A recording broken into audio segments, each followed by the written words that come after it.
Hello बच्चों, welcome back to our YouTube channel Rahul sir bio Trivedi. तो बच्चों, आज हम लोग एक नए एपिसोड, एक नई क्लास में प्रवेश करेंगे और आज की क्लास होगी हमारी anatomy of cockroach. It's a very very important topic for the NEET 2023। तो बच्चों, आज हम लोग बात करेंगे मॉर्फोलॉजी के बाद एनाटॉमी की।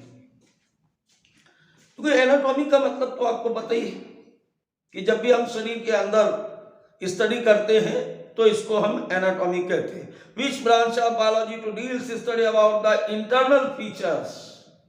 जब आंतरिक लक्षणों का अध्ययन किया जाता है तो इसे क्या बोलते हैं? तो हम लोग इससे बोलते हैं एनाटॉमी। तो आज एनाटॉमी के अंतर्गत हम लोग स्टडी करेंगे किसकी? डाइजेस्टिव सिस्टम ऑफ कॉकरोच की। तो बच्चों, हम लोग बात कर रहे थे कॉकरोच के एनाटॉमी की और आज बात करेंगे हम एनाटॉमी में डाइजेस्टिव सिस्टम ऑफ कॉकरोच की। अब तो यहां पर पहले बात समझ ले। क्या समझ ले? समझना यह है कि यहां पर लिखा हुआ है दो शब्द, डाइजेस्टिव और सिस्टम, पाचन तंत्र। जहां भी तंत्र शब्द का प्रयोग हो जाए, जहां भी सिस्टम शब्द लग जाए, इसका मतलब यह होता है कि ये अकेले कोई काम नहीं करता है। यानी कई सारे ऑर्गन्स मिल करके जब किसी एक काम को करते हैं तब तंत्र या सिस्टम बनता है। तो देखते ही कि कॉकरोच के डाइजेस्टिव सिस्टम या पाचन तंत्र में कौन कौन से अंग पाए जाते हैं। सबसे पहले एक आउटलाइन देखें इसकी, फिर डिटेल में स्टडी करते हैं। चलिए, तो सबसे पहले आपको एक जानकारी दूं मैं। Well developed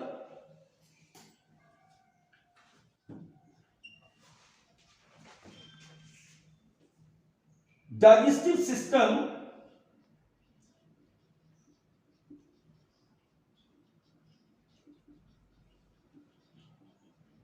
formed in cockroach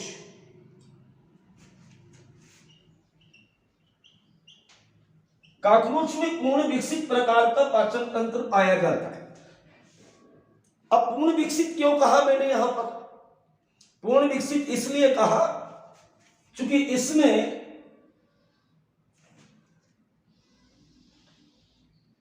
वो सारे ऑर्गन्स पाए जाते हैं, वो सारे अंग पाए जाते हैं जो एक आदर्श प्रकार के डाइजेस्टिव सिस्टम में होते हैं। Which all organs presence, they are presence in a typical type of digestive system. अब किसी भी टिपिकल या आदर्श डाइजेस्टिव सिस्टम से मतलब होता है कि जब उसमें एक एलिमेंट्री कैनाल और उसके साथ एसोसिएटेड ग्लैंड्स पाए जाए, बाइटिंग चीविंग ऑर्गन्स पाए जाए, वो सभी इसमें पाए जाते हैं।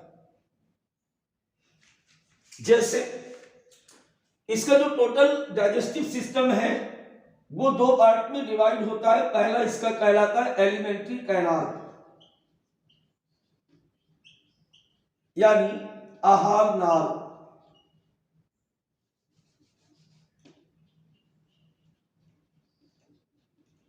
और दूसरा होता है डाइजेस्टिव ग्लैंड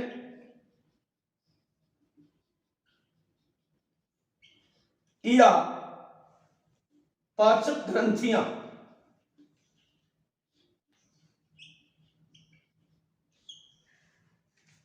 अब इसकी जो एलिमेंट्री कैनाल है वो स्पष्ट रूप से तीन पार्ट में बटी होती है, जिसे हम क्रमशः फोरगट, मिडगट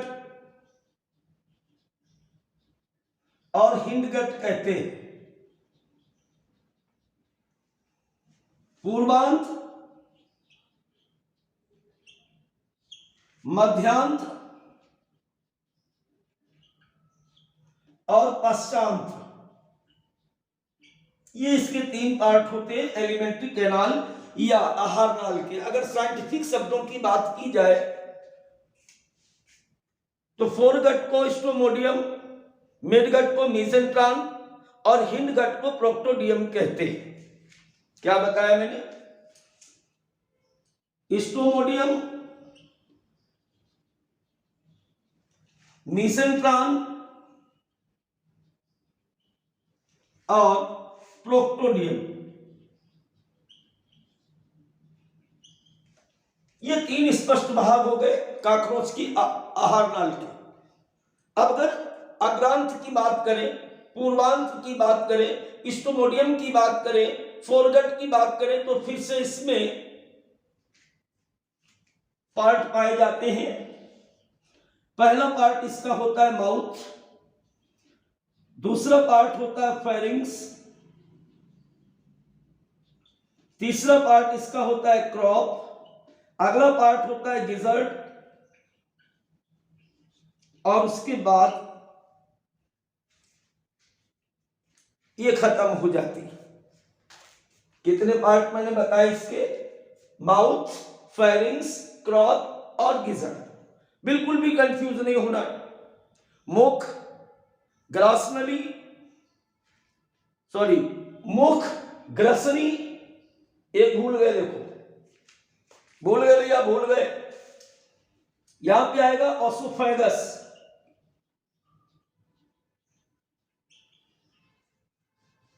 फिर क्रॉप और इसके बाद गिजर्ड।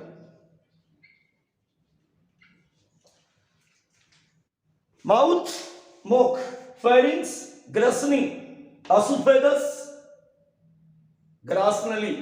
क्रॉप को क्रॉप बोलेंगे बेटा, और गिजर्ड को भी गिजर्ड कहेंगे। मालूम है तुम्हें क्यों कहेंगे? क्योंकि इसकी हिंदी हमें पता नहीं हो रही इस समय। वैसे शायद पेशनी कहते हैं इसको। मिडगट का कोई पार्ट नहीं, हिंडगट का पार्ट है। इसके अंतर्गत बेटा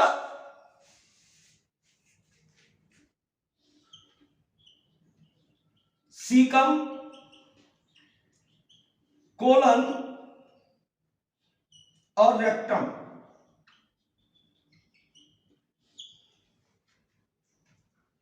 बात समझ में आई? सारी जानकारी थोड़ी देर बाद अभी डिटेल में बताएंगे। अब बात करते हैं डाइजेस्टिव ग्लैंड की। तो सबसे पहले ये डाइजेस्टिव ग्लैंड होती क्या है? अब बेटा यहां पर हम बात कर रहे थे कि डाइजेस्टिव ग्लैंड का क्या मतलब है। ये ऐसी ग्रंथियां होती जिनसे निकला हुआ पदार्थ पाचक रस के रूप में भोजन को पचाने का काम करता है। These glands secreted digestive juice with enzyme which is help in the digestion. इसलिए बेटा यहां पर इन ग्रंथियों को हम डाइजेस्टिव ग्लैंड कहते हैं। अगर हम बात करें कॉकरोच की, तो कॉकरोच में 2 प्रकार की ग्लैंड्स हैं। पहले प्रकार की ग्लैंड्स सलाइवरी ग्लैंड या लार ग्रंथियां कहलाती हैं, और दूसरी प्रकार की ग्लैंड जो होती हैं वो होते हैं हिपैटिक सीका। बात समझ में आ गई? अब हम लोग बेटा बात करेंगे डिटेल में इन सभी की। चलो बच्चों फिर अब बात करते हैं इसके डिटेल में। तो सबसे पहले मैंने क्या कहा था? फोरगट, स्टोमोडियम या पूर्वांत या अग्रांत। अग्रांत कहां से स्टार्ट हुआ? माउथ से। अब माउथ इस डायग्राम में दिखेगा नहीं, कल मैंने दिखाया था आपको माउथ।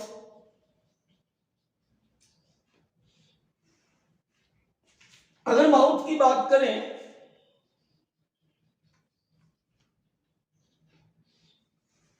तो एलिमेंट्री कैनाल की सबसे फर्स्ट ओपनिंग होती है। आपका भी जो मुंह लगा हुआ है, माउथ लगा हुआ है, यह है क्या? आहार नाल की ऊपरी सिरा, जिसके द्वारा एलिमेंट्री कैनाल बाहर की तरफ खुलती है। एक्सटर्नली कवर्डेड बाई माउथ पार्ट्स, कल बताया था मैंने।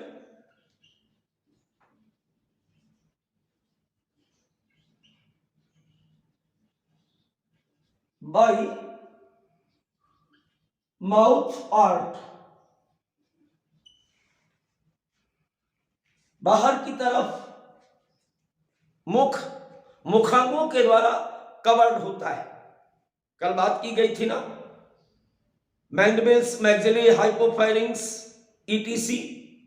तो बाहर की तरफ मुख उपांगों से घिरा होता है। अगर अंदर की बात करें, mouth internally opened in the buccal cavity, मुख गुहा। ये अपना मुंह है ना, अंदर की तरफ एक कैविटी में खुल रहा है। यहां पे इस कैविटी को हम कहते हैं मुख गुहा या बकल कैविटी। अब अगर दूसरी बात की जाए तो यहां पर फेरिंग्स, ये मुख हो गया। फेरिंग्स को हम हिंदी में कहते हैं ग्रसनी।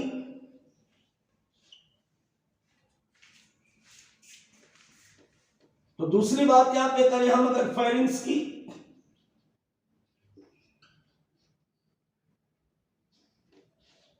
ग्रसनी की बात करें, मुख पीछे की तरफ एक ट्यूबुलर स्ट्रक्चर में खुलता है, बकल कैविटी। और बकल कैविटी अपने पीछे की तरफ एक ऐसी रचना में जाकर के खुलती है और इस रचना को हम फेरिंग्स या क्या कहते हैं, फेरिंग्स या ग्रसनी कहते हैं। तो अगर लिखने की बात हो जाए तो सबसे पहले ये क्या है, ट्यूबुलर स्ट्रक्चर है, ट्यूब जैसा, अंदर खोखला है। स्थिति की अगर बात करें, चूंकि यहां पर स्थिति बहुत क्लियर नहीं हो पा रही, उसका रीजन है कि pharynx located in the head region opens या located in the head region. तो भैया चित्र में इसे ढूंढने की कोशिश ना करें, क्योंकि ये तुम्हें दिखेगा नहीं, हमें भी नहीं दिखा आज तक। ये किस में खुलता है, ये खुलता है ग्रासनली। किस में खुलता है, ओसोफेगस में। पोस्टीरियरली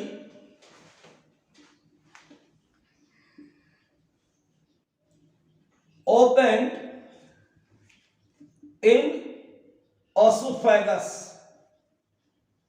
अब ये कहां है, ये जो ट्यूब देख रहे हैं आप, ये ट्यूब देख रहे हैं ना, इस ट्यूब को हम कहते हैं ओसोफेगस, या हिंदी में इसे कहते हैं बेटा ग्रासनली।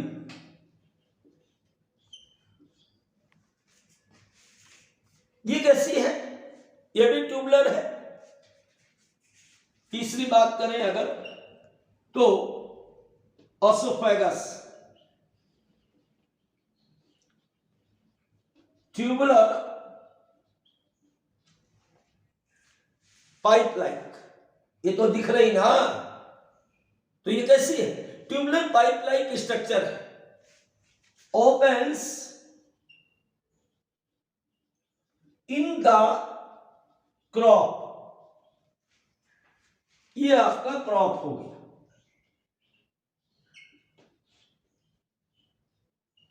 क्रॉप। अब देखो सीधी सी बात समझ लो, सबसे पहले माउथ, माउथ कहां खुला, फेरिंग्स में। फेरिंग्स कहां खुला, ओसोफेगस में। ओसोफेगस कहां खुला, क्रॉप में। सीधे लीनियर पोजीशन पे बात हो गई। अब बात करते हैं हम लोग क्रॉप की। क्रॉप देख रहे हैं आप, क्रॉप कुछ देख रहे हैं, ये है क्रॉप। अब इसमें देखना क्या है, इसमें देखना है, देखो ये नाशपाती के आकार का आपको दिखाई दे रहा, पीयर शेप्ड होता है। दूसरी एक बात और, पूरी एलिमेंट्री कैनाल को ऊपर से नीचे तक देखिए तो सबसे बड़ा भाग है, largest part of the alimentary canal of cockroach, या पूरी फोरगट का सबसे बड़ा भाग होता है, अग्रांत का सबसे बड़ा भाग होता है। करता क्या है, क्यों लगा है भाई, ये इसलिए लगा है कि स्टोरेज ऑफ फूड, भोजन को संग्रह करने का कार्य करता है, इसलिए यहां पर लगा है। तो शेप की बात करें तो पीयर शेप्ड, साइज की बात करें तो largest part of foregut, function की बात करें तो स्टोरेज ऑफ फूड। तीन ही बातें यहां पे बन रही है। Pear shape, largest part of foregut, अग्रांत का सबसे बड़ा भाग, काम क्या है, स्टोरेज ऑफ फूड। इतनी बात यहां तक हम लोग समझ गए। अब बेटा हम लोग बात करें फोरगट के सबसे अंतिम भाग यानी गिजर्ड, गिजर्ड और प्रीवेंटिकुलस, प्रीवेंटिकुलस।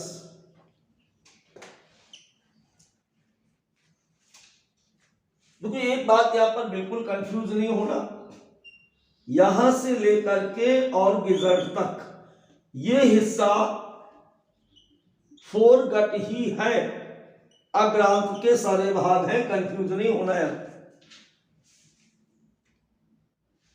अब आप देख रहे हो कैसा दिख रहा है, गांठ जैसी रचना के रूप में दिख रहा है गिजर्ड। और प्रीवेंटिकुलस कैसा है, डीप मस्कुलर,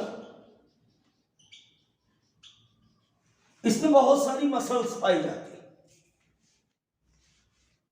काम क्या है इसका, आप जैसे इसमें मोलर और प्रीमोलर दांत नहीं पाए जाते जिनके द्वारा ये भोजन को चबाएगा। भोजन को चबाने का काम मुख गुहा में नहीं था, तो ये क्या करेगा, ये भोजन को चबाने का काम करता है, यानी grinding organs of the alimentary canal. ध्यान रखें, grinding organ of alimentary canal, right.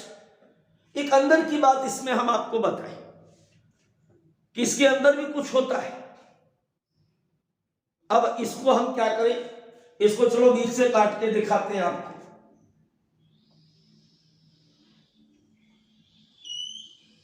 अगर इसका ट्रांसफर सेक्शन काट करके देखा जाए तो इसके ट्रांसफर सेक्शन में, ट्रांसफर सेक्शन समझ रहे हो ना, बीच से इसको काटते हैं हम, तो इसमें बाहर की तरफ इस प्रकार से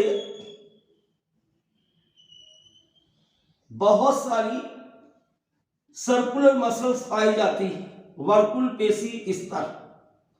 क्यों पाई जाती है सर, अरे भाई इन्हीं शक्तिशाली पेशियों के द्वारा तो ये भोजन को चबाने का काम करता है, ग्राइंडिंग करने का काम करता है। तो आउटर सर्कुलर मसल्स थिक, इसके अंदर भी कुछ होता है, जी हां इसके अंदर भी होता है। इसके अंदर 1 2 3 4 5 और 6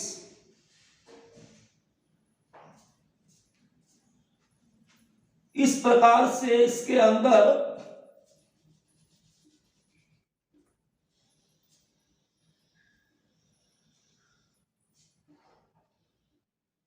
1 2 3 4 5 और 6 ये धातु के समान संरचनाएं पाई जाती हैं। ऐसे teeth like structure presence inside 6 cuticular teeth, 6 cuticular teeth, और ये टीथ भी अंदर की तरफ से क्यूटिकल के द्वारा आस्तरित होते हैं। Internally lined by the cuticle, internal cuticle. Right now अब भोजन क्या होगा? भोजन यहां से आएगा क्रॉप से गिजर्ड में आएगा। तो पहले दो चीजें हो रही है, एक तो इसकी सर्कुलर मसल्स कैसे ऐसे चल रही है ऐसे, फिर ये दांत जो होते हैं वो एक दूसरे के साथ ऐसे चलते हैं। तो भोजन जो होता है वो पूरी तरह से क्रश हो जाता है, पूरी तरह से ग्राइंड हो जाता है। तो ये थी बेटा हमारी गिजर्ड या प्रिवेंटिकुलस की बात। अब बेटा हम लोग बात करते हैं मिडगट की। ये हमारा जितना भी रेड कलर से बना हुआ पार्ट है इसे हम लोग कहते हैं मिडगट या मीसेंट्रॉन, या बेटा इसी को हम लोग कहते हैं माध्यांत्र। तो सबसे पहली बात यहां पर हम क्या देख रहे हैं कि मिडगट का मेन काम क्या? पहले तो आप देख लीजिए, इज एन ट्यूबुलर स्ट्रक्चर, ये भी एक ट्यूब के समान होती है और यूनिफॉर्म होती है, यानी पूरी एक जैसी बराबर होती है मिडगट। इसमें जो क्वेश्चन पूछा जाएगा वो इसको नहीं देख के पूछा जाता है, यहां पर केवल इसका फंक्शन पूछते हैं। Main site for digestion and absorption, main site for digestion and absorption of food, भोजन का पाचन और पाचन के साथ साथ भोजन का अवशोषण आंत के इस भाग के द्वारा किया जाता है। अब देखो यहां पर ये देख रहे हैं, ये ग्रीन कलर से जो दिख रहे हैं इन्हें बेटा हम कहते हैं हिपैटिक सीका।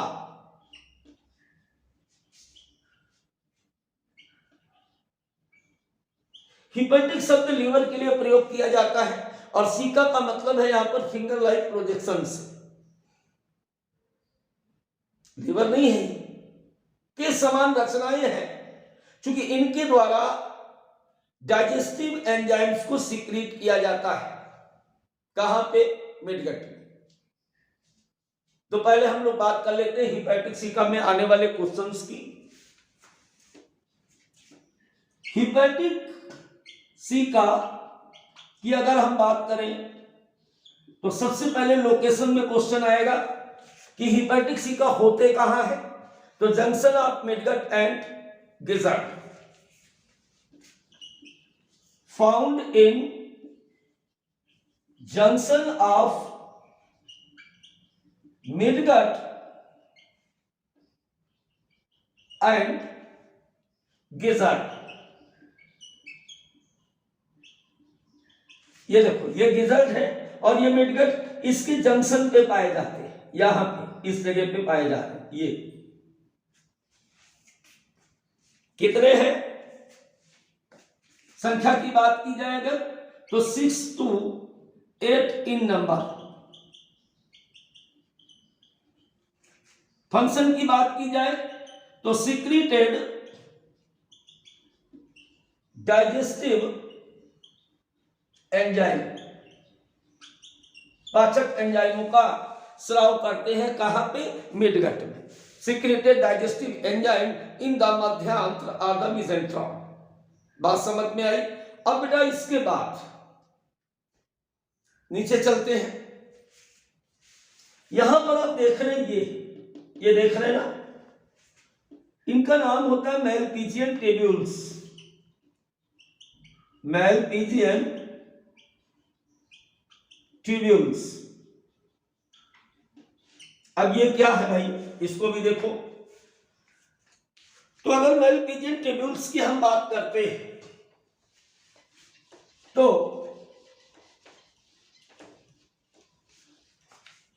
पहली बात तो आप ये समझ लो बिना कुछ बताए कि मैलपीजियन ट्यूब्यूल्स जो होते हैं इनका डाइजेस्टिव सिस्टम से कोई लेना देना नहीं है, केवल यहां पे लगे हुए हैं। क्यों लगे हुए हैं बताता हूं। मैलपीजियन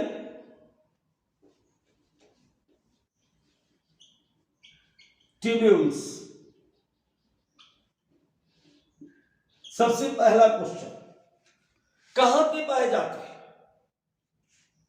देखो ना कहां पे पाए जा रहे, junction of AUKUS in the junction of midgut and hindgut. Midgut और हिंडगट पे पाए जाते हैं। कितने हैं ये बेटा? करीब करीब 100 से 150 होते हैं, 100 to 150 इन नंबर। मैंने फिर आपको याद दिला दूं कि ये डाइजेशन से इनका कोई लेना देना नहीं है। तो ये करते क्या है,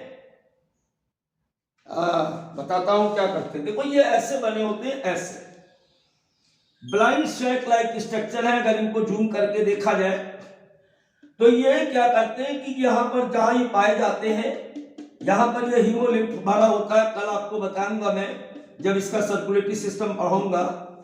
तो ये हीमोलिम्फ होता है।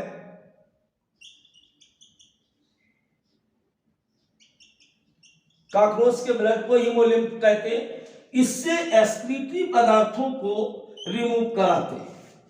तो help in the removal of क्या, रिमूवल ऑफ एक्सक्रीटरी वेस्ट। वास्तव में यह उत्सर्जी अंग है कॉकरोच के, लेकिन एलिमेंट्री कैनाल के साथ जुड़े होते हैं। इतनी बात आपको समझ में आ गई। अब इसके एलिमेंट्री कैनाल के सबसे अंतिम पार्ट की बात करें, और अंतिम पार्ट होता है इसका हिंडगट यानी पश्चांत। पश्चांत की अगर बात की जाए तो ब्लू कलर से ये बनी हुई है। यहां पर ये आप देख सकते हो हिंडगट,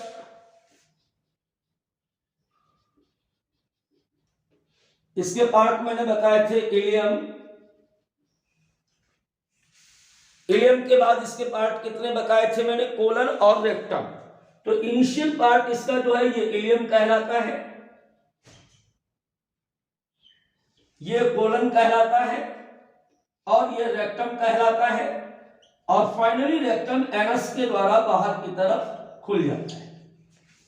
मलाशय अंत में गुदा के द्वारा बाहर की तरफ खुल जाता है। तो इतनी बात आपको समझ में आई। अब बात हमारे पास बचती केवल एक, क्या, ये जो लाल रंग से आप देख रहे हैं इसे हम कहते हैं सलाइवरी ग्लैंड, लाल ग्रंथियां। ये कहां पे लगी हैं? At the junction of pharynx and oesophagus.